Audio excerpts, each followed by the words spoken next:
दिव्यलोक से संदेश। प्रिय मालिक पूज्य बाबूजी महाराज। गुरुवार 6 मई 1999 प्रातः 8 बजे। तुम कैसे विश्वास कर सकती हो कि स्रोत सूख सकता है? क्या हमारे संसाधन इतने सीमित हैं? हमारे कुछ भाई मायूस हैं।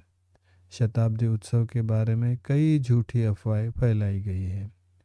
उन्होंने भोलेपन में सोच लिया कि उनका जीवन रातों रात बदल जाएगा। ऐसा बिल्कुल भी नहीं होता है। मेरे बेटे की बातों का गलत अर्थ समझा गया है। आध्यात्मिक उन्नति किसी के दैनिक जीवन में इस तरह का परिवर्तन नहीं लाती है। सौभाग्यवश ज़्यादातर भाग लेने वाले लोग संतुष्ट हैं। इस तरह का उत्सव उनके जीवन काल में दोबारा नहीं होगा। दूसरे होंगे अलग प्रकार के। यह उत्सव नए युग की शुरुआत का प्रतीक होगा। हम दूसरे युग की ओर बढ़ रहे हैं जो कई मायनों में अलग होगा। मनुष्य को इस अनुकूल होना पड़ेगा। पाषाण युग के मनुष्य के समय से उन्होंने हमेशा ऐसा ही किया था। आध्यात्मिकता को अनिवार्य रूप से व्याप्त होना ही चाहिए। यह ही वह है जो विश्व को बचा सकती है। बहुत सारी आत्माएं जागृत हो रही है और मोक्ष की ओर बढ़ रही है। यह ही है जो इस समय की विशेषता है। लेकिन यह जरूरी है कि अथक रूप से और अधिक आगे बढ़ा जाए।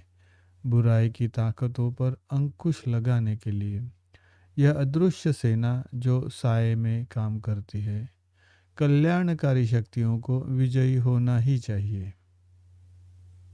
इसलिए हम इतना अधिक आग्रह करते हैं ताकि व्यक्तिगत अभ्यास विकसित और गहन दोनों हो जाए, इस महान योजना में उदाहरण बनने के लिए। बाबूजी महाराज।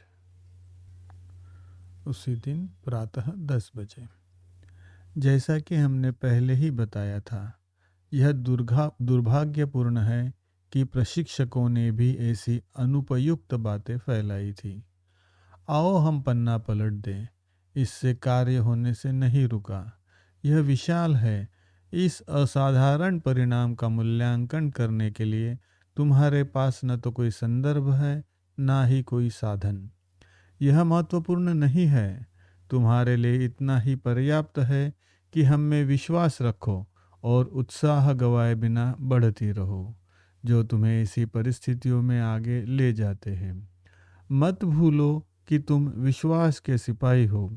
तुम आने वाली महान क्रांति का हिस्सा हो सकता है कि तुम इससे धरती पर पड़ने वाले प्रभावों को ना देख सको, लेकिन मैं तुम्हें आश्वस्त करता हूँ, वे तुरंत ही प्रभावी हैं। अपने दिल में आनंद बनाए रखो। ऐसा नहीं कहा गया है कि मानवता समय के अंत तक अंधकार में ही रहेगी। एक बड़ी सेना खड़ी हो रही है। यह भविष्य के दशकों में अत्यधिक तीव्रता से आगे बढ़ेगी। तुम व्यवस्था के केंद्र में हो, इस तूफान के, जिसे कल्याणकारी अर्थों में संसार को हिला देना चाहिए, जैसा कि तुम अक्सर कहा करती हो मेरी बिटिया। माध्यम पूछते हैं, मैं क्या कहूँ? बाबूजी कहते हैं, अपने दिलों को उत्साहित रखो। कभी हार ना मानो। एक शक्तिशाली शरीर में एक बच्चे का दिल रखो। अपनी ऊर्जाओं को 10 गुना बढ़ने दो। तुम एक नए संसार के विकास में योगदान दे रही हो। इसके पूरा होने में हमारी सहायता करो। क्या मैंने तुम्हें पर्याप्त रूप से प्रेरित कर दिया है? आशीर्वाद उसके लिए जो तुम पहले से ही कर रही हो। बाबूजी महाराज।